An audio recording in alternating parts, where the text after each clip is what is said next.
pratique est la vérité, afin de venir inviter les gens à cette vérité-là, à savoir la vérité de l'islam. Le forum il a ouvert. Nous invitons tout le monde à prendre place, à venir soigner son âme, à venir nourrir son âme. Parce que de la même manière que le corps se nourrit de nourriture physique, c'est de cette même manière-là que l'âme se nourrit de la parole d'Allah. C'est de cette même manière-là que le cœur a besoin de la parole d'Allah pour se purifier. Et c'est ce qu'on vient faire ici chaque mercredi. Nous vous invitons au forum, nous vous invitons à l'échange fraternel. Alhamdulillah, avant d'entrer dans le vif du sujet, parfois nous entendons certaines personnes dire que vous les musulmans, vous prêchez avec la Bible. Vous ne parlez pas la Bible, mais vous prêchez avec la Bible. Aujourd'hui, nous allons rectifier cela. Nous, étant musulmans, nous on prêche avec le Coran. Étant musulmans, on prêche avec la sunna du prophète alayhi salatu wassalam.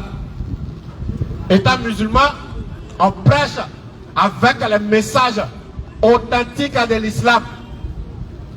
Étant musulmans, nous transmettons tout ce qui concerne l'islam avec des sources islamiques. Mais en même temps, nous éclairons les gens sur les autres livres. C'est-à-dire que lorsque quelqu'un vient présenter un livre, en disant que ce livre-là est un livre venu du Dieu créateur des cieux et la terre, notre mission, c'est d'aller examiner ce livre-là, afin de venir éclairer les gens. Est-ce que ce qu'on vous dit sur ce livre, est-ce que ce qu'on vous dit sur ces religions sont véritablement ce qui est dit? Voilà notre mission. Si vous parlez de l'islam, nous n'avons pas besoin d'utiliser notre livre. Raison pour laquelle, quand on veut parler de l'islam, quand on veut conseiller nos frères sur l'islam, nous utilisons les sources islamiques. Mais maintenant, vu que nous sommes dans un pays où il y a plusieurs religions, et toutes ces religions-là se réclament venant du Dieu créateur des cieux et la terre, nous sommes dans un pays où il y a plusieurs religions.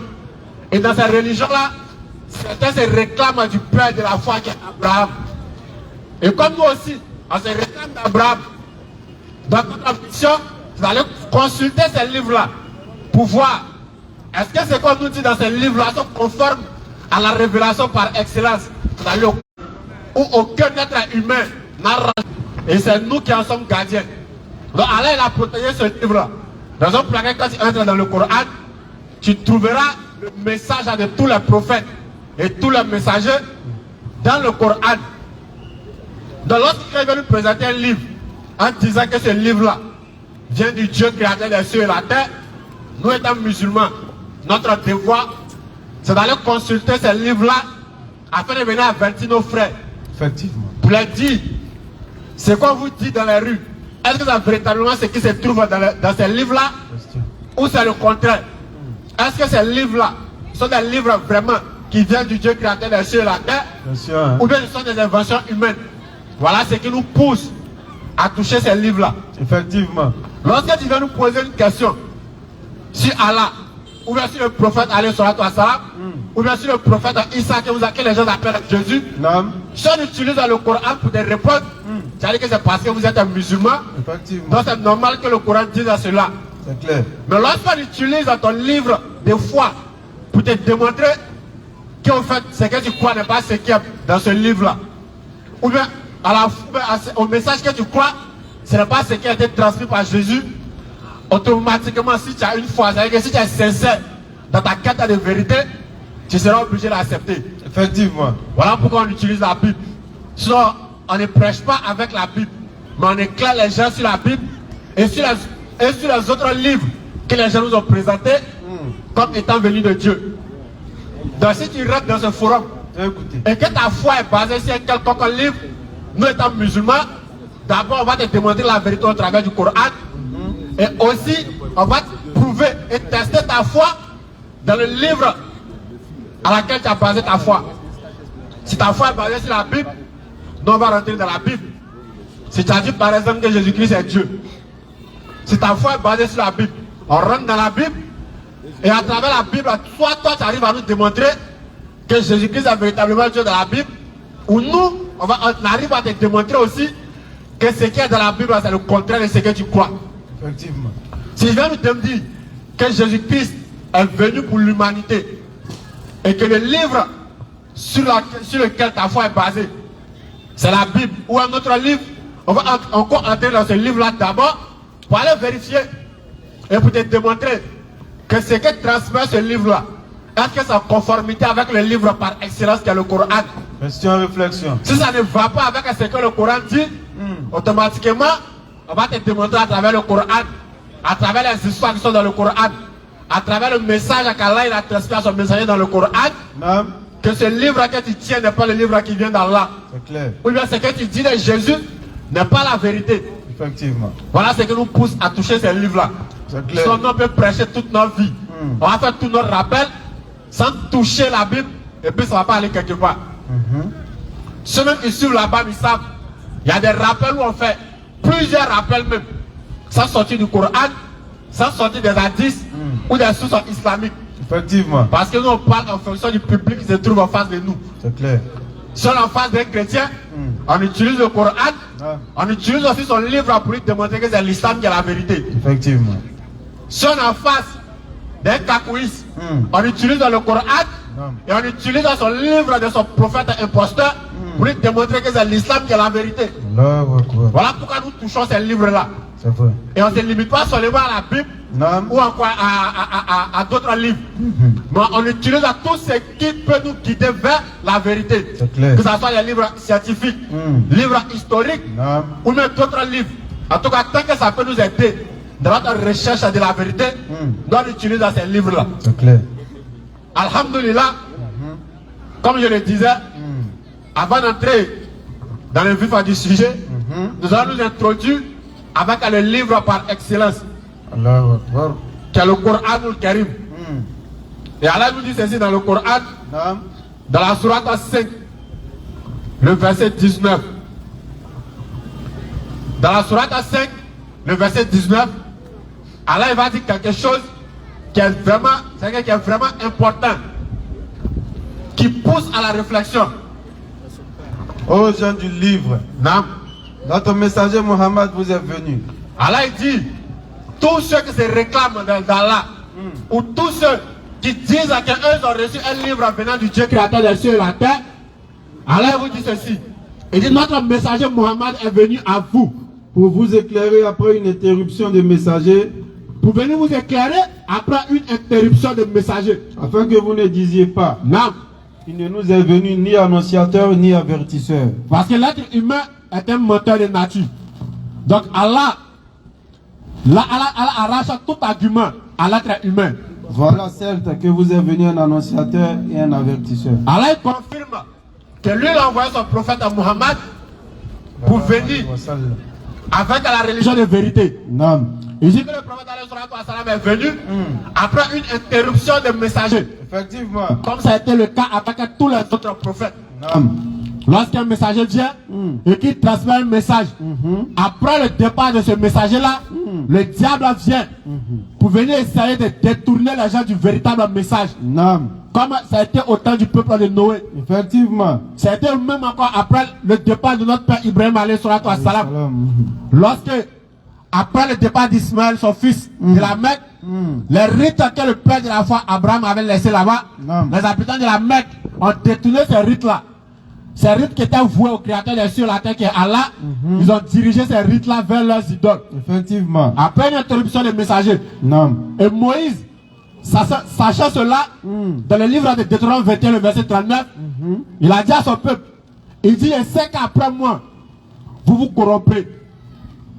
Ben, il savait que lorsque lui allait partir, le diable allait venir essayer. Car je sais qu'après ma mort, vous vous corromprez et que vous vous détournerez de la voie que je vous ai prescrite. Moïse l'a dit. Il dit, il sait qu'après lui sa mort, le diable va venir s'aimer l'ivraie dans le blé.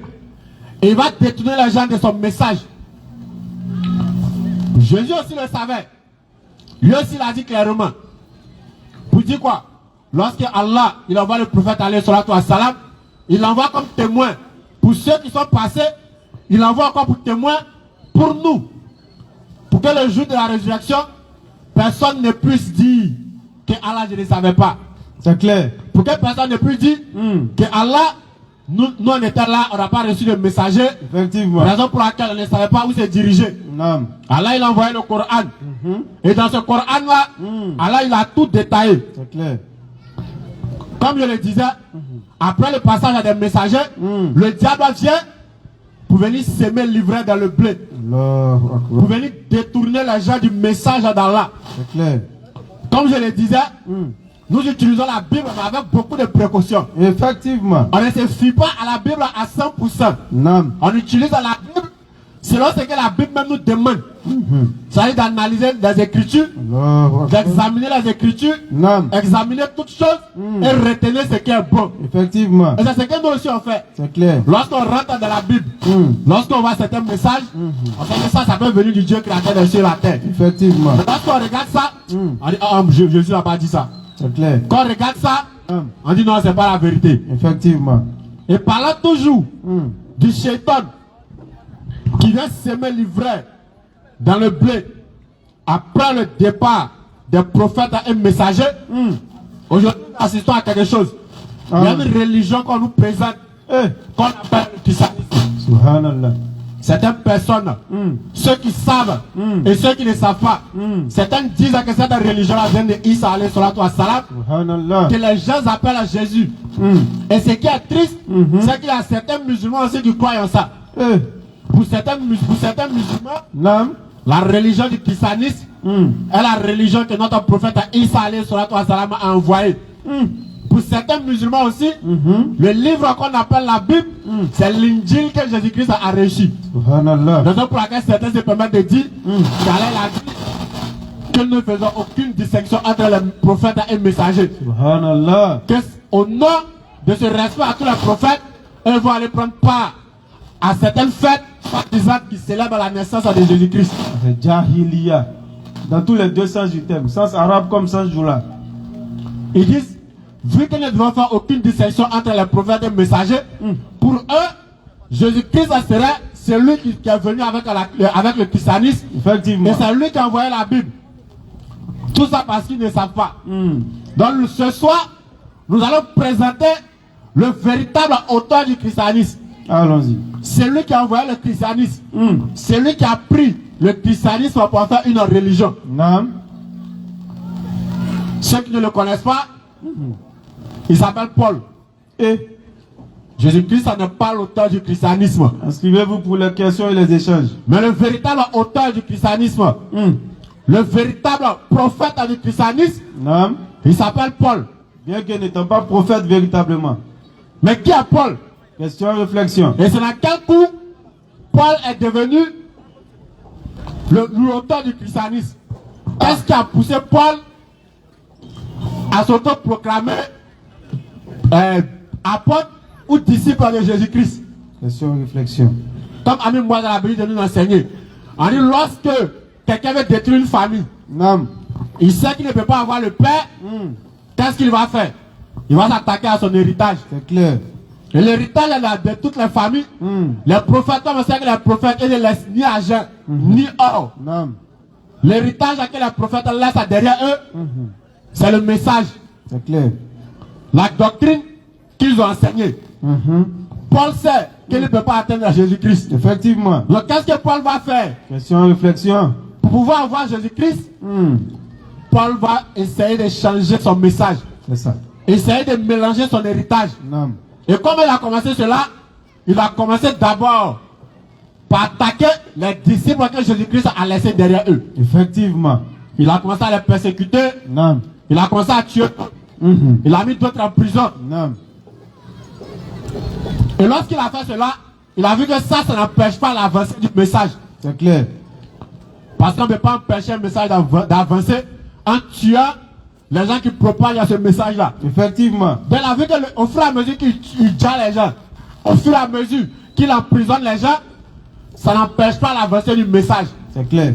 Donc, qu'est-ce que le Paul maintenant va décider de faire? Question, réflexion. La meilleure manière d'attaquer un troupeau, c'est d'entrer dans ce troupeau-là. Effectivement. Donc, Paul maintenant va se réveiller un matin et va venir dire aux gens que lui, il a croisé Jésus-Christ sur la route de Damas.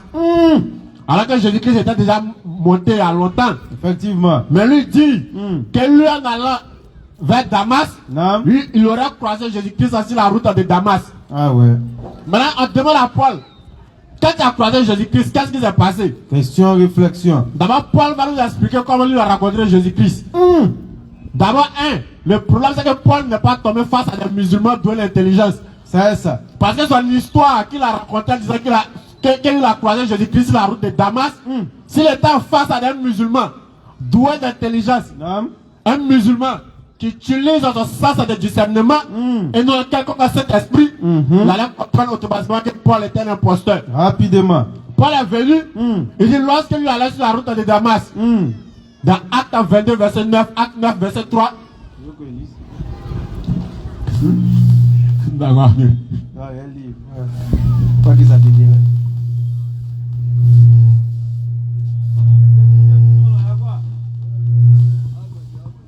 Ah, vas-y.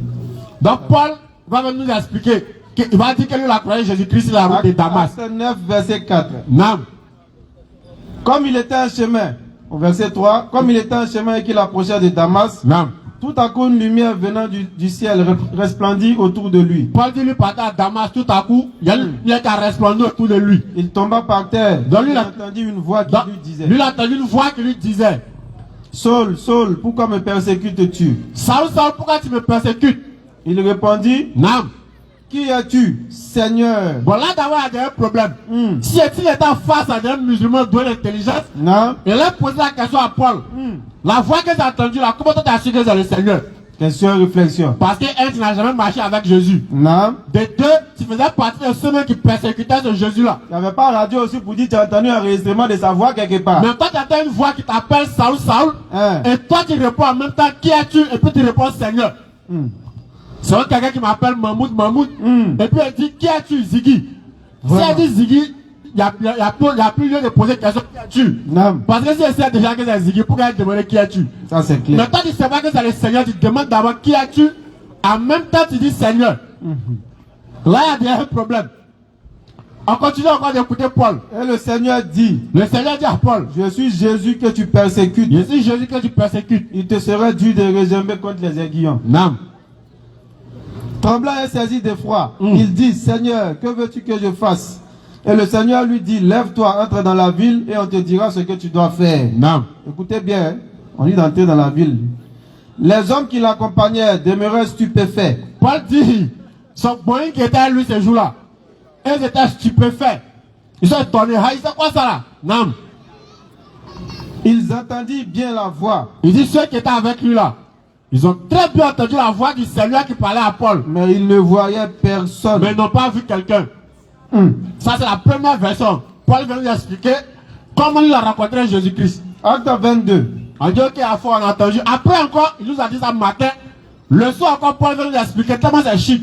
Il va nous expliquer encore comment il a rencontré Jésus-Christ. Ça, voici dans Acte 22. Comme j'étais au chemin Paul dit qu'il était en chemin pour Damas. et que j'approchais de Damas, Non. tout à coup vers midi, une grande lumière venant du ciel resplendit autour de moi. Même ça, dans les capteurs, c'est-à-dire que Paul est en train de nous dire la vérité. Je tombais par terre et Il a- j'ai entendu une voix qui me disait, Il est tombé par terre de la même manière qu'il nous a expliqué matin. Non. Saul, Saul, pourquoi me persécutes-tu? Non. Je répondis, qui es-tu, Seigneur? Ah, on sait qu'il a déjà posé une question qui ne doit pas être posée. Bon, on continue d'écouter Paul parce que la version qu'il nous a expliqué matin, c'est la même version encore qu'il est en train de nous expliquer. Pour attraper voleur, il faut lui poser question plusieurs fois. Non. Il me dit, je suis Jésus de Nazareth que tu persécutes. Non. La première fois, il a dit, je suis Jésus que tu persécutes. L'autre côté, il a- Acte 9, au verset 5. Au verset 5, c'est ça. Il dit, je suis Jésus que tu persécutes. l'autre côté, il a ajouté Jésus de Nazareth. Je suis Jésus de Nazareth que tu persécutes. Quand Jésus te parlait, quand il a présenté à toi, il a dit Jésus simple ou bien il a dit Jésus de Nazareth. 9, Ah, Paul. 5, 22, 8. On continue d'écouter Paul encore. On a déjà attrapé un petit truc. 2 autogols Mais il déjà. va dire que non, ça c'est léger. On continue, on s'en va. Ceux qui étaient avec moi vivent bien la lumière. Ah, Paul, Mais il n'entendit pas la voix de celui qui parlait. Mais Paul matin nous a dit, qu'est-ce qui était avec toi? Acte 9, verset 7. Ils ont entendu la voix, mais ils n'ont pas vu de lumière. Ils demeuraient stupéfaits. Ils entendaient bien la voix, mais ils ne voyaient personne. Maintenant, le soir, la voix, tu viens nous dire que ceux qui étaient avec toi, ils ont vu Ils lumière, n'entendit pas la mais ils n'ont voix. pas entendu voix. Ils vivent bien la lumière. Mais Paul, on prend quoi et puis on laisse quoi? Si Paul avait croisé un musulman à cette époque-là, automatiquement le musulman allait détecter que Paul c'est un menteur. Il n'a jamais croisé Jésus-Christ. Parce que c'est pas venu expliquer une histoire avec deux versions différentes. Mais les gens vers qui Paul est venu, Paul est venu avec quoi? Avec le désir de leur âme. Effectivement. Paul est venu leur présenter ce que leur âme aimait. Non. Donc n'ayant pas pris le temps d'analyser toutes ces choses-là. Paul sait, quand vous tuez, il ne peut pas arrêter d'avancer du message. Donc qu'est-ce que Paul va faire? Paul va s'introduire dans la maison. Il vient vous dire qu'il est un apôtre autoproclamé de Jésus-Christ. Que lui, il a connu Jésus-Christ sur la route de Damas. Quelque chose même, il y a deux versions. Mais les gens n'ont pas prêté attention à ça. Effectivement. Donc maintenant, Paul entre en fonction. Mais qu'est-ce que Paul va faire? Est-ce qu'il va nous transmettre? Ou bien est-ce qu'il va les transmettre? Les messages comme Jésus-Christ l'a transmis? Ou bien Paul va venir inventer une autre doctrine? Ou bien envoyer des messages qui sont contraires au message que Jésus-Christ a enseigné? Voilà d'où est venue la naissance de la religion du christianisme. C'est clair. Lorsqu'on pose la question, lorsqu'on pose la question à Jésus-Christ, on pose la question à Jésus-Christ, lorsque Jésus-Christ vient, il nous dit ceci, parlant de la loi. Parce que Paul sait que pour avoir les gens, il faut les pousser à la paresse. C'est clair. Donc Paul, il va commencer d'abord par la loi.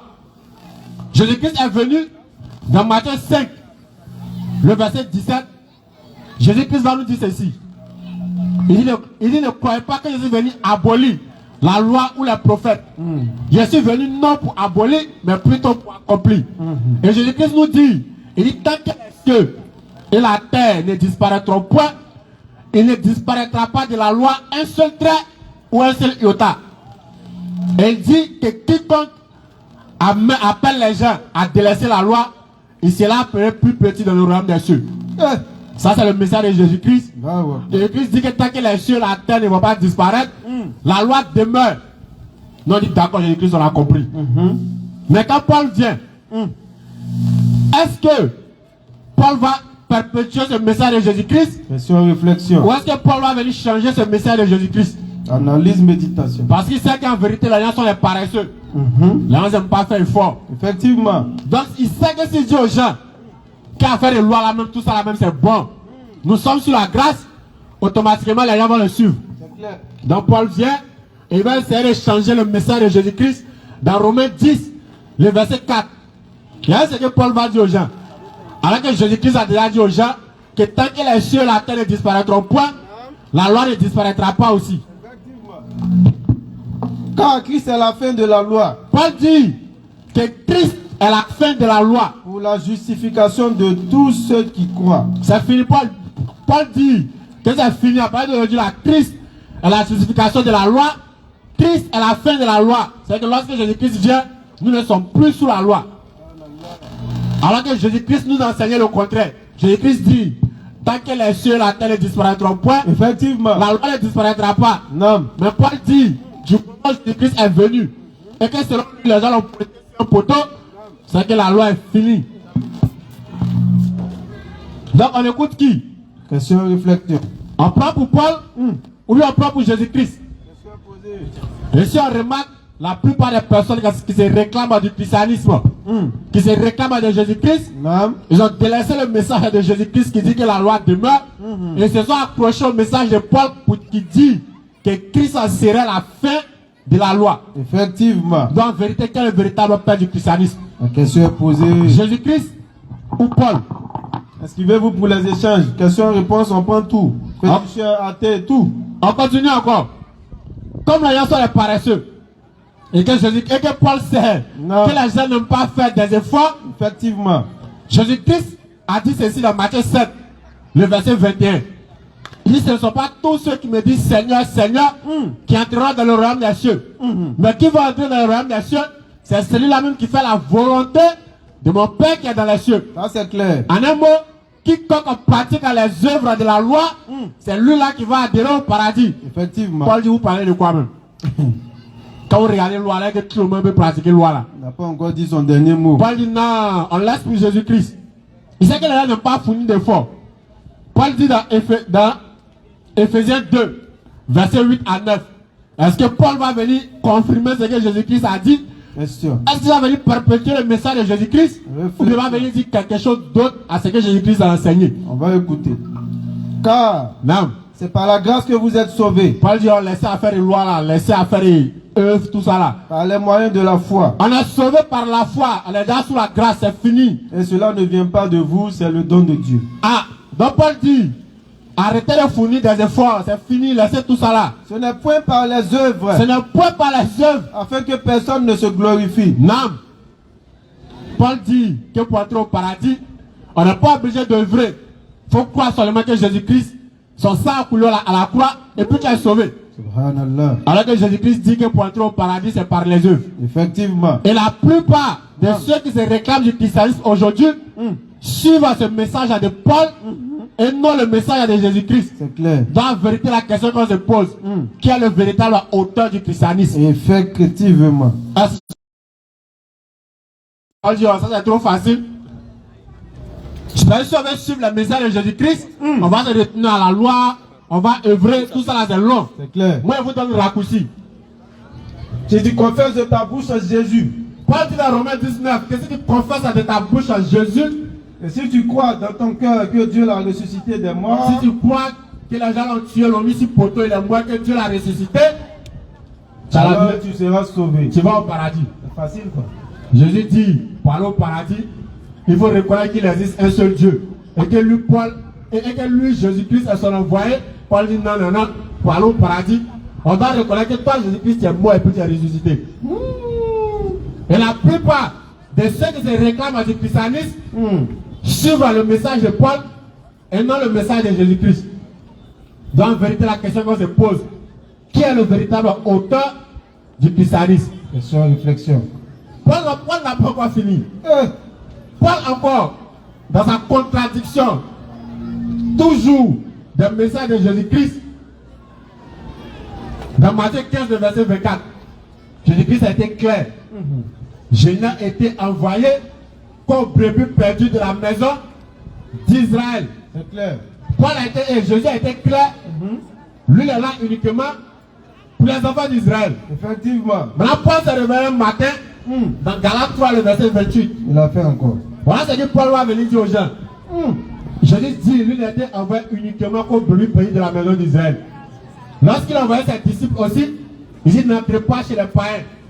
N'allez pas dans la ville des Samaritains, mais allez plutôt vers les brebis perdues de la maison d'Israël.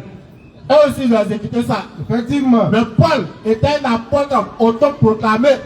Lui qui est venu s'aimer, livré dans le blé que Jésus-Christ a laissé. Effectivement. Lui qui est venu détourner les gens du message de Jésus-Christ. Non. Voilà ce que lui va dire aux gens. Il n'y a plus ni juif ni grec. Il dit, ça finira pas de dire, il n'y a plus juif, il n'y a plus grec. Ni esclave ni libre. Il n'y a plus esclave, il n'y a plus libre. Il n'y a plus ni homme ni femme. C'est fini, tout le monde a... Vous êtes un en Jésus-Christ. Vous tous, vous êtes un en Jésus-Christ. C'est-à-dire, gréco, juifo, djoulao, baoléo. Paul dit, vous tous, vous êtes un en Jésus-Christ. En un mot, vous tous, vous n'avez pas au message de Jésus-Christ. Ah ouais. Alors que Jésus-Christ a dit qu'il n'est pas bon de prendre le pain des enfants et la jeter aux petits chiens. C'est Jésus qui l'a dit. Il dit qu'il n'est pas bon de prendre le pain des enfants et le jeter aux petits chiens. En un mot, il n'est pas bon de prendre le message destiné aux enfants d'Israël pour aller la donner aux non-israélites. Paul dit, oh Jésus, il faut laisser. En moi, mon temps, il n'y a plus de grec, il n'y a plus de juifs. Tout le monde peut prendre part au message de Jésus-Christ. Et ceux aussi qui se réclament du christianisme aujourd'hui, ils sont accrochés au message de Paul et non au message de Jésus-Christ. Ça c'est clair. Parce que tout Djoula, tout Bété, tout Baoulé, français, arabe et même israélien de nos jours qui va se réclamer du christianisme, vient en train de suivre la doctrine de Paul. Ça c'est clair. Et non la doctrine de Jésus-Christ qu'il a laissé. Effectivement. Il dit qu'il a été envoyé comme brebis perdu de la maison d'Israël. Et nous, lorsqu'on ouvre le Coran, le livre par excellence, là-bas encore c'est confirmé que Jésus-Christ a été envoyé aux enfants d'Israël. Allahu Akbar. Lorsqu'on nous voit le Coran, le prophète Mohammed alayhi salatu wa salam nous confirme que quiconque espère en Allah et au jour dernier, qu'il œuvre une bonne œuvre, c'est-à-dire qu'il fait de bonnes actions afin d'avoir le paradis. Donc Paul, ta doctrine d'avoir le paradis par la grâce, ta doctrine d'avoir le paradis par le sang de Jésus-Christ, ça vient d'où? Question, réflexion. Et ceux qui suivent ce message-là, après ce qu'on vient de lire, ce n'est pas le Coran. Comme je le disais, si on vous montre ça dans le Coran, vous allez dire non, dans le Coran, ça c'est normal. On vient de lire ça dans vous-même votre propre livre. Deux doctrines différentes, deux messages différents. Il y a le message de Jésus-Christ, il y a le message de Paul. Lorsque toi-même tu analyses tes pratiques, lorsque tu analyses ce que tu fais, est-ce que tu suis Jésus-Christ ou est-ce que tu suis Paul? Question, réflexion. En vérité, Jésus-Christ n'est pas l'auteur du christianisme. C'est clair. Il n'a jamais entendu le mot chrétien. Le mot chrétien vient des païens. C'est eux, en voulant se moquer des disciples de Jésus-Christ, là, ils l'ont appelé chrétien. Effectivement. Parce que pour eux, Christ était un homme propre. Et c'est pas que Christ c'était un attribut. Et c'est pas que Christ signifiait un. C'est lui que Dieu a choisi pour une mission bien précise. Alors, comme on disait Jésus-Christ, donc pour eux, Christ c'était le nom de Jésus. Et ceux qui suivaient Christ, ils les ont appelés chrétiens. Soit petit Christ. C'est un sobriquet pour se moquer des disciples, de ceux qui suivaient Jésus-Christ en ce moment-là. Mais Paul en a pris et il a fait une religion. Et c'est ce que les gens pratiquent aujourd'hui. Donc tous ceux qui vont aller se mêler à des fêtes en pensant qu'ils sont en train de suivre une religion envoyée par Jésus-Christ, mon frère, Jésus-Christ n'a jamais envoyé le christianisme. Ça c'est clair. Et on ajoute encore là-dessus comme toujours. Il n'est pas né un 25 décembre. Le 25 décembre n'est pas la naissance de Jésus-Christ. Effectivement. Et nulle part en islam, Allah a demandé à quelqu'un d'aller fêter l'anniversaire de quelconque prophète. C'est clair. Si tu fêtes l'anniversaire de Jésus, tu vas fêter pour Abraham. C'est clair. Si tu finis de fêter pour Abraham, tu fêtes pour Moïse. Effectivement. Tu finis de fêter pour Younous. C'est-à-dire que tous les prophètes qu'Allah a cités dans le Coran, tu vas chercher les dates d'anniversaire. Et puis tu célèbres ça aussi. C'est clair. Donc ça va être vers aucune distinction entre les prophètes. Effectivement. Sortant de l'hypocrisie, revenons vers la sunna authentique. Revenons vers le message authentique de l'islam. Effectivement. Ceux qui n'ont pas encore embrassé l'islam, c'est le moment de venir embrasser l'islam. C'est clair. C'est le moment de venir prendre votre part du salut. Effectivement. Parce qu'en vérité, en dehors de l'islam, il n'existe aucune autre religion qui est capable de donner le salut à quiconque. L'unique religion qu'Allah a envoyée, c'est l'islam. C'est clair. Et c'est à ça qu'on vous appelle. Effectivement. Sur ce, assalamu alaikum wa rahmatullahi wa barakatuh. C'est bon? رب زدني علما يا كريم رب اشرح لي صدري ويسر لي امري واحلل عقدة من لساني يفقهوا قولي. S'il y a déjà des questions, on se prépare et ajouter juste un petit bonus. Donc, chers frères et sœurs, bienvenue au forum des élèves d'Abdelmajid. Ici, on parle avec la BAM, on nous appelle la brigade anti-mensonge ou encore les bons amis musulmans. L'objectif recherché ici, au travers de cet exposé magistral que mon frère a fait, c'est d'appeler à la conscience toute personne qui aujourd'hui, par manque de connaissances et par paresse de la recherche de la science, est devenu, comme j'ai pour habitude de dire, comme un ballon de ping-pong. Chacun se lève et puis te shoot où il veut. Alors que la recherche de la connaissance est une obligation pour tout musulman. Claire. Et ce hadith, il est connu par l'ensemble des musulmans. Arrêtons d'être des musulmans suiveurs. Arrêtons le suivisme moutonnier. Parce que l'islam n'est pas pour, n'est-ce pas, la mauvaise cohabitation. Non. Celui qui le dit est un ignorant de l'islam. Il n'y a pas de religion qui prône la coexistence pacifique de l'islam. Mais en même temps, l'islam est très ferme sur ses convictions et sur ses règles religieuses. Ça, il faut qu'on se le mette en tête. Et s'il a tout le soin de montrer en réalité l'origine du christianisme, c'est pour dire que ce que vous prétendez suivre comme étant une religion révélée n'est en réalité pas une religion révélée. Alors que le musulman se doit de suivre ce qu'Allah a révélé et uniquement ce qu'Allah a révélé. Pour cela, il faut qu'on ait le minimum de connaissances, chers frères et sœurs. Allez, il a dit dans la sourate au Zumar au verset 9. En réalité, ceux qui savent et ceux qui ne savent pas ne peuvent pas être égaux. Parce que celui qui sait, on ne peut pas le blaguer. Mais celui qui ne le sait pas, il est comme ballon. Chacun se lève et puis il le shoot où il veut. Il le sent où il veut. Il le tue où il veut. Dieu. Et c'est comme ça que la plupart des gens sont devenus aujourd'hui. Parce que si tu lis même la Bible elle-même, tout simplement, parce qu'en réalité, la lecture, chers frères et sœurs, est la porte d'entrée de la connaissance. Quand le premier verset du Coran qui a été révélé, c'est bien Ikra, le premier mot du Coran. C'est bien Ikra, lis, lecture. Parce qu'on ne peut pas prétendre rechercher la connaissance sans lecture. Celui qui lit cherche à se cultiver. Et celui qui pose des questions cherche à avoir la connaissance. Parce que la connaissance va te permettre de revivifier ta religion. Une prière sans connaissance, c'est des gestes que tu fais. Mais une prière avec la connaissance, tu es en train de faire revivre ta foi. C'est de cette même manière-là, l'islam avec la connaissance, c'est une civilisation. Mais l'islam sans la connaissance, comme on le dit, c'est ruine de l'âme. Toi, tu es là comme ça, on te voit, mais chaque geste que tu fais répugne les gens ou repousse les gens de l'islam. Parce que tu ne sais pas. À cause de toi, ils vont voir quelqu'un faire quelque chose, ils vont dire non, mais j'ai connu tel musulman qui ne faisait pas comme ça. Je vais vous donner un petit exemple, tout court. Ce matin même, nous étions dans un véhicule avec quelqu'un qui, n'est-ce pas, il était en train de mettre des cantiques religieux. Des cantiques où on essayait de faire les éloges de l'islam et tout ça. Mais il y avait une dame dans la voiture aujourd'hui, moi-même mes oreilles. Elle dit c'est la première fois que je monte dans la voiture d'un jeune musulman et que j'entends des sons à connotation musulmane. On a dit des cantiques, elle dit oui, des cantiques religieux.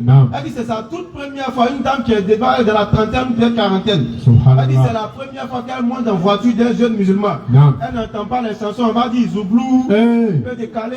Et d'autres, elle a même cité des noms. Je connais tel là, lui-même c'est tel, même dans le mois de Ramadan. Elle a cité même dans le mois de Ramadan. C'est des musiques qu'on entend partout là que les gens jouent. Mais c'est la première fois que je suis dans un véhicule d'un jeune musulman et que j'entends uniquement des cantiques à connotation musulmane. Mais regardez combien de fois ces personnes-là, peut-être sans le savoir, jetaient le discrédit sur la plupart des jeunes musulmans. Parce que si tu lui demandais, jeune musulman, et puis elle a ajouté un jeune musulman qui est intellectuel. Peut-être qu'un jeune musulman qui a fait uniquement l'école coranique, on peut comprendre qu'il soit attaché aux trucs religieux. Mais un jeune musulman qui a fait l'école laïque, qui écoute les trucs uniquement musulmans, que c'est la première fois, elle avoue. Vous regardez un peu les choses comme ça. Ce qui est normal devient anormal. Pourquoi? Parce que la plupart des gens ont délaissé la normalité. Les gens ont fait de ce qui est mauvais, ce qui est devenu, n'est-ce pas, la norme. Donc quand tu essaies de faire le bien, on trouve que c'est toi qui es étrange. Et ça doit nous interpeller, ces frères et sœurs. Vers la fin des temps, on dit Nabi alayhi salatu wa salam, pratiquer la religion correctement sera être comme un étranger. Celui qui pratique correctement sa religion, il a dit dans un hadith, il sera comme un étranger parce que la religion, à la base, quand elle est rentrée en Arabie, était quelque chose d'étrange. Comment 360 idoles sont réunis en une seule? Comment c'est qu'on faisait avant, on ne doit plus faire? Comment? Beaucoup de questionnements, donc c'était étrange. Celui qui pratiquait était vu comme un étranger. Et il a dit que vers la fin des temps, ça sera pareil. Celui qui ferait un peu d'effort, pas beaucoup, un peu d'effort pour pratiquer dans son peu correctement sa religion, sera vu comme un étranger au milieu des gens. On est dedans. Et la deuxième chose, d'aller pratiquer correctement sa religion sera comme tenir une braise de feu dans la main. Qui va attraper charbon, ça dit tout en feu dans sa main comme ça. On dit pratiquer sa religion correctement sera comme ça. Alors, ces frères et sœurs, il faut que nous nous réveillions et que nous recherchions véritablement la connaissance. On fait un petit bonus. Et l'histoire de Paul là. Écoutez. Ça, on dirait que je ne vous avais pas dit ça. Il faut ajouter ça. On a pris acte 9. On a pris acte 22. On va ajouter acte 26. Vous allez voir 4e autogol de le grand Paul. Il est trop fort. Dumba autogol, il va faire encore. Acte 9. Il faut prendre vers le verset 5 là-bas où on dit d'aller à Damas là. Il faut prendre ça, acte 9. Tu prends acte 22, il a dit même chose là-bas. Et puis on prend acte 26. On voit si c'est la même chose. Je ne sais pas, chers frères et sœurs, lisons la Bible. Je me souviens il n'y a pas longtemps, je crois la semaine passée, je causais avec une sœur non musulmane. On était dans une assemblée. Dans un lieu laïque, où alors j'ai parlé des disciples ou des apôtres de Jésus. Regardez ce qui est étonnant. Cette sœur en question, pas pour la dénigrer, c'est quelqu'un que j'aime bien. Elle ne peut pas faire la différence entre disciples et apôtres. Elle est née chrétienne, elle pratique le christianisme de manière correcte, à ce que je vois. Elle respecte ses œuvres de culte et tout ça. Elle fait l'effort de se tenir dans le droit chemin. Mais elle ne connaît pas la différence entre apôtres et disciples. Et elle avait la conviction que moi j'étais dans le faux parce que j'ai dit un tel n'est pas apôtre ou bien j'ai dit un truc comme ça. Elle dit non, mais quand on a cité les 12, voilà, j'ai dit, étant une disciple de Jésus, pourquoi tu n'arrives pas à faire ça? Elle dit, il n'y a pas de disciple femme. J'ai dit, comment ça? Prends la Bible. Elle dit non, quand la Bible a cité un verset, je crois qu'elle a dit non, c'est bon, elle n'est plus dedans. J'ai dit non, mais je tiens quand même à te donner cette instruction-là. Ce n'est pas un débat, prends ça comme, n'est-ce pas, un enseignement. Prends le livre de Luc 6, tu vas voir où, parmi les disciples, les 12 apôtres ont été choisis. C'est là qu'il y a une différence claire qui est marquée. Et les apôtres, ils étaient au nombre de 12. C'est ceux-là même qui sont les dépositaires du message de Jésus. Les disciples, c'est toute personne qui suit Jésus, même s'il a vu ou il n'a pas vu. C'est ça qu'on appelle disciple. Apôtre, c'est ceux qu'il a choisi lui-même. Et l'apôtre, j'ai pris dans l'acte des apôtres, c'est qui vient encore condamner Paul l'imposteur. Quand Judas il meurt, ça fait 12 toujours. Quand Judas meurt, ça fait 11. Paul doit venir compléter pour être le 12e parce qu'ils se sont programmés apôtres. Mais on constate qu'ils ont choisi Matthias. Ça, ils ont fermé la porte pour dire qu'on est 12. Le 13e apôtre, il est quitté où? Parce que s'il y a un 13e apôtre, on doit rajouter un trône dans Matthieu 19, verset 27 à 28. Parce que le Christ de Jésus, il a dit, au renouvellement de toutes choses, lorsque le Fils de l'homme sera assis sur le trône de sa gloire, vous qui m'avez suivi serez assis sur 12 trônes et vous jugerez les 12 tribus. Bon, si Paul vient, ça fait 13. Dans le 13e trône, là, il n'a qu'à ajouter. Il n'a qu'à reprendre Matthieu 19 là. Là, il va ajouter le 13e trône. Sinon, jusqu'à preuve du contraire, c'est 12, ça ne doit pas changer. Donc, son dernier autogol, avant qu'on passe aux questions et réponses, s'il y en a. Il y a d'autres autogols de Paul encore. On va prendre les deux versets de Acte 9, Acte 22, puis on va prendre Acte 26. Vous allez voir quelque chose. Acte 9, le verset 6. Oui. Tremblant et saisi de foi, il dit, Seigneur, que veux-tu que je fasse? Bon, là, après avoir menti, il dit maintenant, que veux-tu que je fasse? Là, maintenant, il veut établir maintenant sa mission. Pour que ceux qui vont aller blaguer là sachent que c'est lui on a autoproclamé comme étant un apôtre.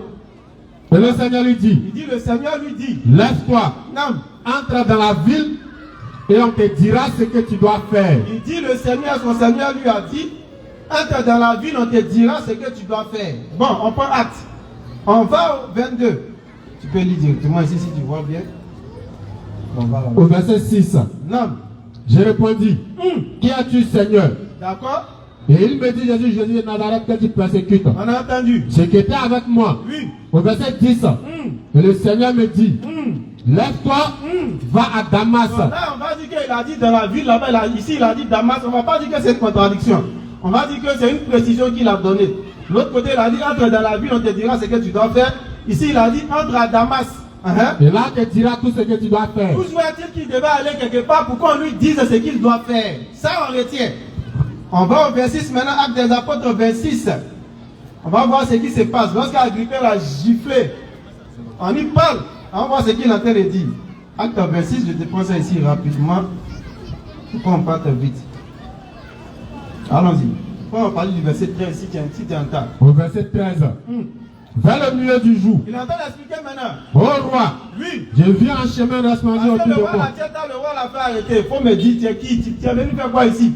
Il va expliquer encore. Je viens en chemin resplendir autour de moi, et de ma compagnon une lumière venant du ciel. La même lumière dont il a parlé, on est d'accord. Et dont le cas surpassait celui du soleil. Effectivement. Nous tombâmes tous par terre. Et on est tombé à terre. Et j'ai entendu une voix qui me disait en langue hébraïque. Il est revenu ici à faire des voix, mais cette fois il a ajouté en langue hébraïque. Saul, Saul. Là il n'avait pas dit ça auparavant, mais on ne va pas dire, allons-y.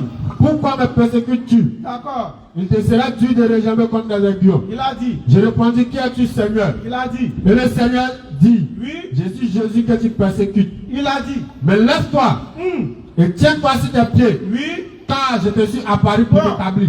Là. Auparavant, dans Acte 9, Acte 22, quand il a demandé ce qu'il doit faire, on lui a dit d'aller à Damas ou dans la ville. Non. On lui dira là-bas ce qu'il doit faire. Mais ici, là, on constate qu'on lui a dit de se lever. Apparemment, c'est pour l'établir. Mais on va voir si c'est quoi on dit vrai. Allons-y. Mais lève-toi. Oui. Et tiens-toi sur tes pieds. Tiens-toi sur tes pieds. Quand je te suis apparu pour t'établir ministre. Et témoin des choses que tu as vues. Là, c'est plus à Damas maintenant qu'il doit aller pour qu'on lui dise. C'est plus à Damas. C'est comme si moi, je viens vous dire, on m'a envoyé. Et je vous dis que j'ai reçu mon ordre de mission, n'est-ce pas, où il y a la statue de Jenny Kobena en bas là-bas. Et dans une troisième version que je vous donne, je dis que j'ai reçu l'ordre d'émission à Makori. Paul. Il y a problème. C'est où on t'a dit ce que tu dois faire là. Lis, on va voir la suite. Quand je te suis apparu pour t'établir ministre. Il dit c'est pour l'établir en même temps. Et témoin des choses que tu as vues. Et celle pour laquelle je t'apparaîtrai. Sa mission est en train de lui être donnée. Là même. Allons-y. Je t'ai choisi du milieu de ce peuple. On dit on l'a choisi. Allons-y. Et du milieu des païens. Oui. Vers qui je t'envoie. Non. Afin que tu leur ouvres les yeux. L'ordre d'émission a été donné en même temps. Il y en a encore beaucoup à la suite. Donc, encore un autogol de ce dernier-là. 3 histoires, 3 versions différentes. Mais les gens lisent et puis ça ne les dit rien. Alors que tout par là, même dans la législation humaine, pour confondre des criminels ou des présumés criminels, on les met dans des pièces et puis on leur pose les mêmes questions. Il suffit qu'il y ait une seule contradiction pour dire pourquoi on dit que vous êtes dans le faux. Il suffit que la version qu'il a donnée soit différente de la version qu'il redonne une autre fois. Pourquoi on dit que toi, il y a problème. Mais le gars là, dans 3 histoires, sur la même scène, donne 3 versions différentes. Mais les gens lisent et puis ça ne les dit rien. Ils continuent de dire alléluia, ils continuent de demeurer dans ce christianisme qui n'a rien à voir avec Jésus-Christ. Subhanallah. Ce christianisme dont toutes les doctrines sont humaines. Et dont toutes les doctrines, pour la plupart, sont contradictoires, même avec ce qu'on lit dans la Bible. Bien que la Bible contient des apports humains, la plupart des doctrines bibliques ne sont pas en conformité avec ce qu'on lit ici. Donc il y a un problème du christianisme, pardon, ne sont pas en conformité avec ce qu'on lit ici. Donc il y a un problème, chers frères et sœurs. C'est pourquoi il faut revenir à la raison. Et revenir à l'islam. Surat 3, verset 71. Quand il a dit pourquoi mélangez-vous le faux à la vérité et pourquoi cachez-vous sciemment la vérité alors que vous la connaissez. Parce qu'en lisant des témoignages qui diffèrent de cette manière-là, automatiquement tu dois savoir qu'il y a un mensonge quelque part. Mais pourquoi on connaît la vérité mais on se plaît dans ce mensonge-là? Parce qu'on ne veut pas prendre l'ablution. C'est clair. C'est l'ablution qui nous fatigue. On ne veut pas prendre l'ablution. Laver les mains, les pieds 5 fois par jour. C'est ça qu'on ne veut pas faire. Allons-y, bismillah. Ok. Assalamu alaikum wa rahmatullahi wa barakatuh. Nous avons la question d'un papa qui d'abord suggère que les thèmes des conférences soient beaucoup plus orientés vers les jeunes qui sont nombreux à la conférence. Parce que pour lui, les chrétiens croient déjà en la Bible et ils ne croiront jamais au Coran. Donc, pour lui, c'est peine perdue de vouloir les convaincre à chaque fois. Donc, il ne comprend pas pourquoi vous insistez à chaque fois sur le cas des chrétiens pour qu'ils puissent devenir musulmans. Alhamdulillah. Merci au Père d'avoir dit cela. Et c'est ce que la plupart des gens pensent. Quand on passe sur Internet, on voit des gens. Donc, nous, on les quitte au travail, on est venu s'arrêter, on n'a rien à faire. C'est pas pour parler mal. Ça fait combien de temps on a converti la soeur qui est arrivée là? Est-ce que ça vaut un mois? Non. Et la soeur qui est au Canada, qui doit se marier bientôt, Inch'Allah. C'était des chrétiennes qui croyaient au christianisme. Non. Elle a appelé, elle dit elle veut poser des questions. On lui a dit va suivre notre vidéo au palais. Ce jour-là, il y a eu 3 chrétiens qui sont venus, un pasteur dedans, avec qui on a échangé. Ça, c'est Allah même qui voulait qu'elle soit guidée. Généralement, les frères chrétiens, c'est pas pour nous vanter, mais nous fuient. Ce jour-là, il y a eu 3 qui sont sortis dans le dos. À la dernière minute, on s'est prêté à tester, ils sont venus. Voilà, et après la vidéo, elle s'est convertie. En ligne, on a mis la vidéo sur notre page. Donc, si on croit que ce qu'on fait est inutile, pourquoi ces personnes-là se convertissent? Et wallahi, je répète encore, c'est pas pour nous vanter. Je ne compte plus ceux que j'ai mis kalima dans la bouche, moi personnellement. Ça compte mes autres frères. Je ne compte plus. Ceux que j'ai dit ashhadu et puis je vais répéter, qui étaient chrétiens qui sont devenus musulmans. Il y a la soeur dont les frères ont fait vidéo avec elle, la soeur Abigail. Dont la vidéo était virale sur le net. C'est moi qui ai mis kalima dans sa bouche. Par la grâce d'Allah. Donc je ne sais pas pourquoi souvent les gens pensent que on n'est pas assez mature. On est en train d'appeler les gens et puis ils viennent pas, on les appelle. Non, les frères et les sœurs, ainsi que le doyen. On appelle les gens à l'islam. Par la grâce d'Allah, ils viennent à l'islam. Et vous savez, la prédication est comme une graine. Une graine qu'on plante. Aujourd'hui, souvent, tu peux dire quelque chose, le frère, il ne va pas comprendre maintenant. Il a entendu tout ce qu'on a dit, l'exposé magistral que le frère a fait, le petit ajout que j'ai ajouté dessus. Il a entendu aujourd'hui, ou elle a entendu. Si le chef ne va pas se convertir, mais il va falloir que quelqu'un d'autre, quelque part, un jour, même dans 10 ans, même dans 20 ans, cela lui donne longue vie. Un jour, elle va entendre une autre vérité semblable à celle-là. Et puis la graine que tu avais semée là, alors il va faire que ça sera arrosé par cette autre parole-là. Et puis automatiquement, elle va se convertir. Et beaucoup de gens convertis, c'est pas ça. Et pardon, c'est pas différent de ce que je suis en train de dire. C'est des gens dont la graine a été semée souvent. La graine a été semée ailleurs. Et puis la petite vérité que tu as ajoutée, ça a fait qu'elle a entendu, elle dit, je vais devenir musulmane. Donc, c'est pas inutile. Et d'ailleurs, aucune prédication n'est inutile. La dawa ne peut... Moussa alayhi Nous alayhi salam. Pendant combien d'années elle a fait prédication? Une centaine d'années. Donc, nous parlons de 800 ans, si je ne me trompe pas. Mais il a eu combien de personnes de son peuple? Même pas 100. Donc, on dit que c'est que nous alayhi salam a fait là, c'est inutile? Non, c'est une mauvaise compréhension. Sinon, l'autre suggestion elle est très bonne. Prêcher pour la jeunesse, je crois que ça on le fait. Parce que le fait même que ce soit un jeune, la dawa c'est de plusieurs catégories. Le fait que ce soit un jeune qui vienne s'arrêter pour appeler d'autres frères jeunes, le simple fait de le voir déjà, c'est déjà une sorte de prédication. La simple vue d'un jeune qui appelle à Allah, alors que d'habitude on voit les vieux appeler à Allah, c'est déjà une sorte de prédication. Ça c'est la simple vue. Et dans notre message, par la grâce d'Allah, très souvent, la plupart du temps même d'ailleurs, on appelle les jeunes à l'islam. Et c'est un peu ça, c'est pas inutile. Il y a plusieurs conversions en notre actif. Comme je l'ai dit, on ne compte plus. Je l'ai dit moi, mais les autres frères, tout le monde dans le groupe a au moins une fois mis la kalima dans la bouche de quelqu'un. Par la grâce d'Allah. Mais ça, c'est le fruit de la prédication interreligieuse. C'est pas quitté ailleurs. Ça, mais on va le dire pour se vanter. Pas moi personnellement, pas la BAM. Mais la prédication interreligieuse a fait comprendre plusieurs choses, non seulement au sein de la communauté musulmane. Même ceux qui avaient une connaissance avancée, ça les a permis aujourd'hui de se taper la poitrine. Je suis musulman. Avant, on savait comment les prédications se cachaient. On se cachait pour faire prédication nous-mêmes. Ça, faut pas se blaguer. Faut même pas se mentir. Avant prédication islamique, on se cachait entre nous. C'était quelque chose qui était fermé au public. Donc les gens avaient une mauvaise compréhension de l'islam. Je vous parle d'une période où rentrer avec bouillard dans la douche était critiqué. Non. On dit, ah, les djoula, les musulmans, toujours ceux qui rentrent, c'est les daras dans la douche. Non. C'était mal vu, alors qu'il n'y a pas plus de propriété que ça. Aujourd'hui, les gens sont de la tête, c'est que prendre notice pour se nettoyer après un besoin, c'est la saleté. Mais il fut un temps où on critiquait ça. Mais s'il n'y a pas eu des gens pour expliquer aux non-musulmans l'objectif de rentrer avec bouillard dans la douche, le fait de se nettoyer, est-ce qu'aujourd'hui les gens allaient comprendre? Donc il y a plusieurs éléments comme ça, avec le mot marabout, qui a expliqué, c'est grâce à interreligieux aujourd'hui, ce mot qui avait été galvaudé auparavant a en train d'être compris. Mahomet, le nom Mahomet, il y a des imams, ça a arrêté sur 1000 balles de prédication pour dire Mahomet. Mais c'est interreligieux qui a fait. Qu'aujourd'hui le mot Mahomet, les gens ont compris que c'est une critique, c'est un sabotage du nom Mohammed alayhi salatu wa salam. On a un frère qui est venu au bureau la dernière fois, il a donné le nom Mahomet à son enfant. Lui, il s'est converti à l'islam. Il s'est converti à l'islam net. Il dit que lui, il aime trop l'islam. Il a appelé son enfant Mahomet. Donc lui, il a vu dans une vidéo où on dit Mahomet c'est un vendeur de garde-pas. Mahomet c'est un voyou. Mahomet c'est comme on a l'habitude de le faire. Qui a touché quoi là-bas? Tellement Mahomet est bizarre.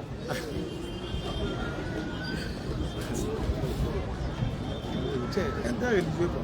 Ah. Musulman ou chrétien? Chrétien ou musulman?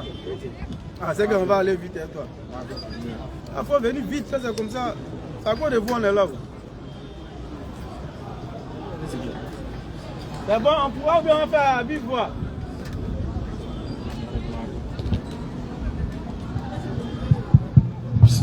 Ok, donc je chute.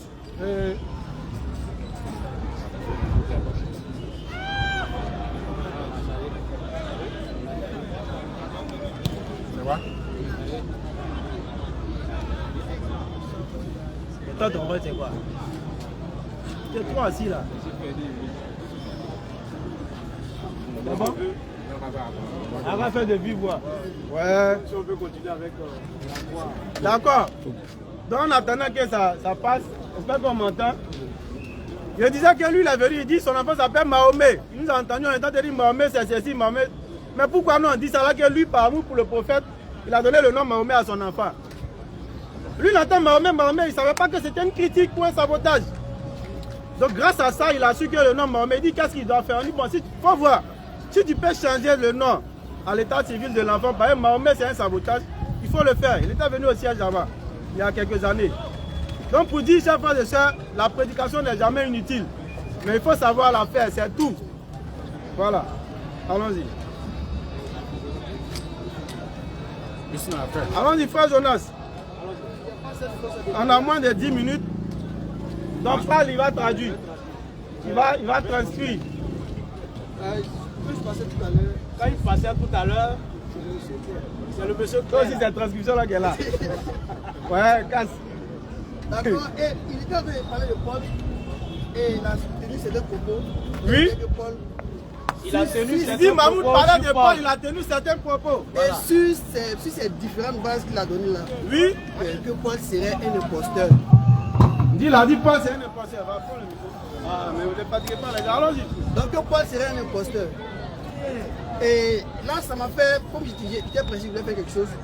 Je suis revenu pour qu'on puisse essayer d'en parler, si on peut réellement parler. D'accord, donc t'écoutes. Nous, on a déjà dit pour nous. Bon, je vais tout écouter. Bon, de toute façon, les deux versets qu'il a pris, les deux sont pas les mêmes versets. D'accord, donc. Et maintenant, la question que je voulais lui poser, bien avant qu'on avance là, est-ce que dans le verset de Actes chapitre 22 qu'il a pris, est-ce que c'est Paul qui a parlé ou c'est un témoignage qu'on rend de lui? C'est d'abord la question que je lui pose. Ok, il demande, est-ce que Acte 22, c'est ça que tu dis, hein? C'est fidèle ce qu'il dit. Est-ce que Acte 22, c'est Paul qui a parlé ou c'est un témoignage qu'on rend de Paul? Frère, est-ce que Jésus parle dans la Bible? Ou bien c'est quelque chose qu'on dit de Jésus? J'ai posé la question. Oui, tu vas comprendre pourquoi je demande ça. Est-ce que Jésus lui-même, il a écrit un verset qu'ils ont mis dans la Bible? Non. Mais la Bible est vraie. Oui, effectivement. Tout entier. D'accord. Acte 22, c'est Paul qui est en train de parler. Ah, donc c'est Paul qui est en train de parler. Acte 22. Acte 22, verset 6. Il dit comme j'étais. Verset combien? Loin.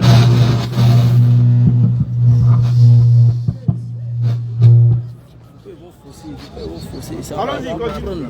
Ce n'est pas la référence exacte. C'est-à-dire lorsqu'il était en route. Ça, c'est pas Acte 22, c'est Acte 22, je viens de lire là. Non, c'est Acte 22. C'est Acte 22, là. C'est que tu as dit que le verset qui t'a sorti avant que je parte. C'est dans Acte où tu parlais de Calme-toi, demande l'enseignement. reconnais que tu t'es trompé.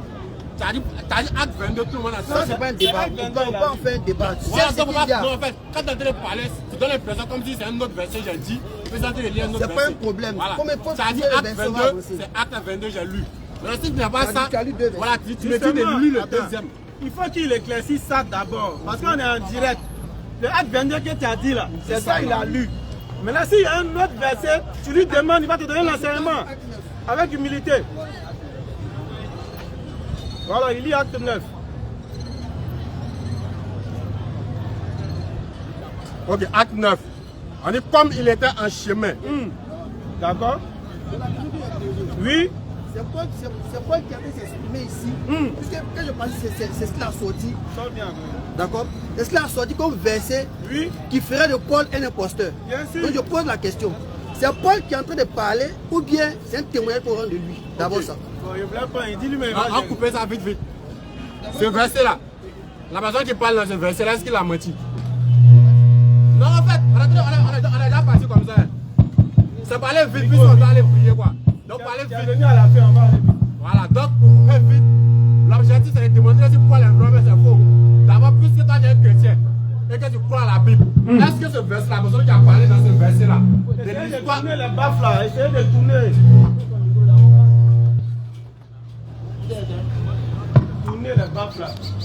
C'est l'interférence qu'il fait. C'est bon? celui qui est en train de parler ici, selon toi, c'est pas Paul qui parle, c'est quelqu'un d'autre. Mais est-ce que la personne qui parle dans ce verset, elle a menti? C'était pas ma question. Non, c'est pas toi ta question, c'est nous notre question. Non. Il n'a pas menti.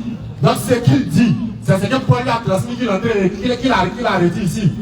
Donc si le même dit quelque chose qui est différent à pour Paul, est-ce que c'est crédible ou c'est pas crédible? D'accord. Tu as une question à laquelle j'ai répondu rapidement. Quand tu dis que c'est ce que Paul lui a dit, que lui l'a dit, d'abord, toi et moi n'étions pas là-bas. Effectivement, vu que nous n'étions pas là-bas, la personne qui était là-bas est mieux placée. Regardez doucement. Au Togo, là, oui, allons, laisse. Allons-y. Hein? Tu dis que Paul, parce que je ne parle pas de celui qui a écrit, je ne parle pas du docteur Luc. D'accord, tu ne parles pas du docteur? Tu ne parles pas du docteur Luc. D'accord, on est d'accord que c'est Luc J'arrive. qui est l'auteur des Actes des Apôtres. Il n'y a pas de Ça prouve que tu lis un temps soit peu la Bible, ça me plaît. Maintenant, toi-même, quand tu dis que sur la base du verset 9 que tu as donné, du verset, comment on appelle ça, du chapitre 9 que tu as donné, ce que tu as lu, puisque je passais, je n'ai pas voulu, je n'ai pas pris le temps d'écouter. Puisque tu as lu, donc, sur cette base-là, que Paul est un imposteur, et tu as su beaucoup de choses. Quand on doit dire que quelqu'un est d'abord un imposteur, c'est sur la base de ce que lui l'a fait directement. Tu comprends? Pas sur la base d'un témoignage qu'on rend de lui. Si tu as entendu quelque chose si tu as dit que quelqu'un est menteur, tu as dit que le docteur lui aurait menti. Tu es d'accord avec moi, non? Donc du coup, quand tu dis que Paul était un imposteur sur la base de ces deux différents versets, d'abord on va aller rapidement. Oui, allez-y. On va aller rapidement. Je vous le patron. Toute la Bible est-elle vraie? Toute la Bible est vraie. Ok, donc quand les deux versets, on prend quoi? Parce que c'est contradictoire. Rien n'est contradictoire. Ok, explique-nous. Où je vais en venir? Ok. Explique-nous la contradiction que nous on a constatée. Il n'y a pas de contradiction. Il n'y a pas de contradiction. Nous sommes dans un récit. D'accord. Vous êtes d'accord avec moi? D'accord. Dans la première partie, on rend témoignage de sa conversion. En disant. En disant qu'il a vu le Seigneur.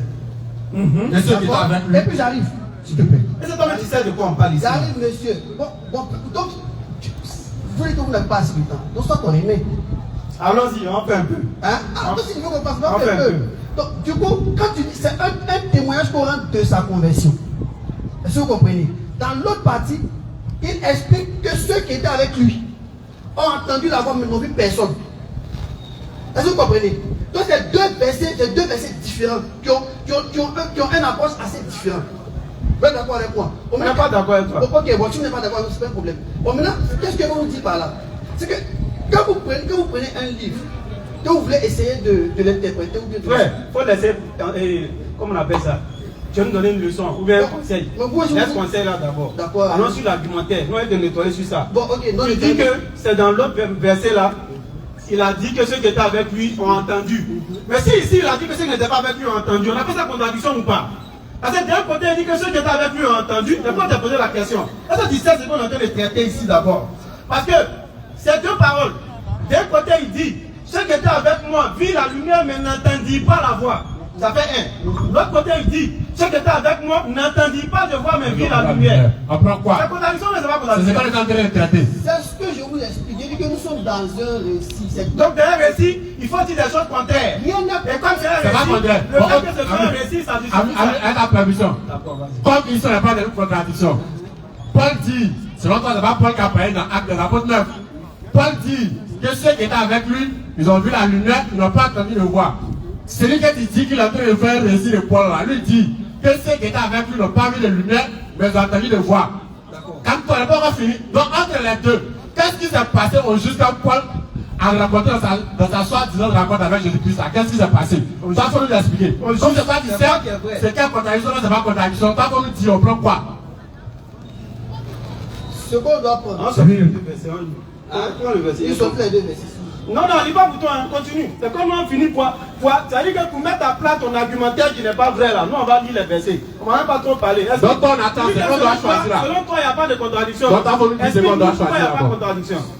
Je vous explique qu'il n'y a pas de contradiction. Comment? Explique-nous. Premièrement, il vous a dit que c'est un récit. C'est deux différentes personnes qui ont parlé. Ils se sont contredits ou pas? Il n'y a pas eu de contradiction, cher frère. Ok, bon, là. D'accord, on va Ok, lire. j'arrive. On va lire, on va lire. On va lire pour la foule. Oui, mais Fini. Ok, je vous pose une seule question. Je parle du témoignage de la mort de Étienne. Quand vous lisez le verset, le chapitre 7, non, on ne va pas loin, c'est juste une question que je veux poser. Hein? Voilà.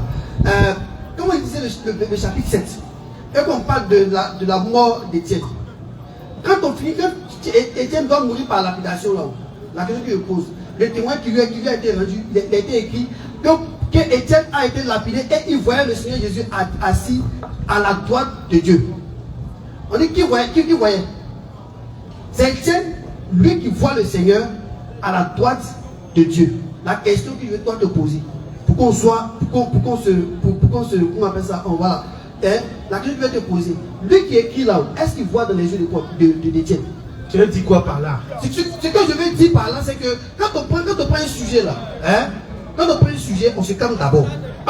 On est calme. Voilà. Ici, nous sommes dans un récit. Deux personnes ont parlé. C'est un témoignage. Qu'est-ce qu'un récit? Qu'est-ce qu'un récit? Parce que nous faire croire qu'il y a un récit, on doit accepter tout et n'importe quoi. C'est ça. Donc parce que c'est un récit, on doit accepter tout et n'importe quoi. C'est ce que tu veux dire. Donc tu dis quoi? On lit le verset. Les versets sont plus longs. Avant d'arriver, Étienne n'a pas encore répondu à notre question. Il a On dit dit, qu'il va dans le récit dont on parler là, Paul dit que ceux qui étaient avec lui là, on va aller rapidement. ceux qui étaient avec moi vivent bien la lumière, mais ils n'entendaient pas la voix de celui qui parlait. Les hommes qui l'accompagnaient demeurent stupéfaits. Ils entendaient bien la voix, mais ne vivent pas la lumière. On prend quoi? Mais c'est pas contradiction. Relis encore, il n'a pas entendu. Ceux qui étaient avec moi vivent bien la lumière, mais ils n'entendirent pas la voix de celui qui parlait. Ils entendaient bien la voix, mais ne vivent pas de lumière. On prend quoi? C'est la question qui est là, pas tout notre temps. On prend quoi? On prend pourquoi? On prend pour réussir là. Mais les deux approches sont différentes. Donc, il y a. Les deux approches sont différentes, il n'y a pas de contradiction. Ça c'est pas une contradiction. On choisit quoi? Ils ont vu la lumière, mais ils n'ont pas vu. Bon, maintenant, la question intelligente ici que vous pouvez poser là. Qu'est-ce qu'on explique dans le premier verset? D'accord, la réponse bête est que ils entendirent la voix, mais ne vivent pas dans la lumière. Dans un verset. Et la seconde réponse bête, c'est que dans notre verset, ils entendaient la voix, mais ne vivent pas de lumière. On prend quoi? En français facile, on appelle ça une contradiction. Tout simplement. Maintenant, en français spirituel, comme tu es en train de nous sortir là, ouais, on appelle ça récit. On appelle ça récit. Sinon, en français là, on appelle ça contradiction. Tantôt il vit la voix et il vit la lumière, tantôt il ne vit pas la lumière. Tantôt ils entendent la voix, tantôt ils n'entendent pas la voix. On appelle ça contradiction, mon ami. Ça nous perd le temps cadeau. Non, c'est quoi? Je t'explique. Bon, ok. Ami, pour finir avant la question là, dis-nous. C'est pas une contradiction, c'est l'autre. Pas une contradiction, c'est quoi? Définis-nous le mot contradiction. Tout le monde sera situé ici. Si c'est quoi la vie est vrai ou bien c'est faux là. C'est quoi une contradiction? Sortir quelque chose qui s'apparente à la vérité n'est pas forcément la vérité. Tu es d'accord avec moi? On n'est pas encore arrivé là-bas. On dit, c'est quoi une contradiction? Donne-nous la définition de la contradiction. Si tu me poses la question, les deux approches signifient quoi? Je peux t'expliquer si la contradiction ou pas. Ça passe c'est quoi traiter ici? Ici on parlait de contradiction. Tu dis nous on s'est trompé. Donc nous maintenant on te demande maintenant c'est quoi une contradiction? Parce que ça va nous faire passer pour un menteur devant les gens. Donc dis-nous, c'est quoi une contradiction?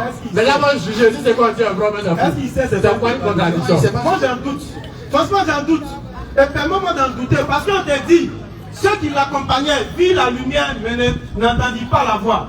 Et dans le même récit, dans le même chapitre des Actes des Apôtres, le même récit même. Dans le même livre, le même récit, dans le même livre, on vient nous dire qu'au contraire, ils ont vu lumière, ils n'ont pas entendu voix. Et ça tu dis ici, écoute, toi tu dis ici qu'il n'y a pas de contradiction. Donc maintenant toi dis-nous. C'est pourquoi frères et sœurs, on vous appelle à l'islam et on vous appelle à la réflexion. L'islam c'est la réflexion, c'est la logique. Non, tu as dit c'est pourquoi on est ici chaque mercredi de 16h à 18h, il est l'heure de la sola. On va les prier. On va libérer les gens, on va les prier. Parce que les gens entendent. Parce que quand tu as la parole, tu n'as pas dit c'est pas contradiction. Tu vas pas droit au but, tu dois nous faire tuer. C'est vous. C'est pas une contradiction. C'est pas une contradiction. Bon, de façon rapide, quand on parle de contradiction, on parle de deux choses qui sont dites, hein, mais de façon différente. Alors, on va lire. Deux choses dites de façon différente. On va lire. C'est là ta définition, on va lire. Non, c'est là ta définition, on va lire. Ceux qui étaient avec lui vivent bien la lumière maintenant.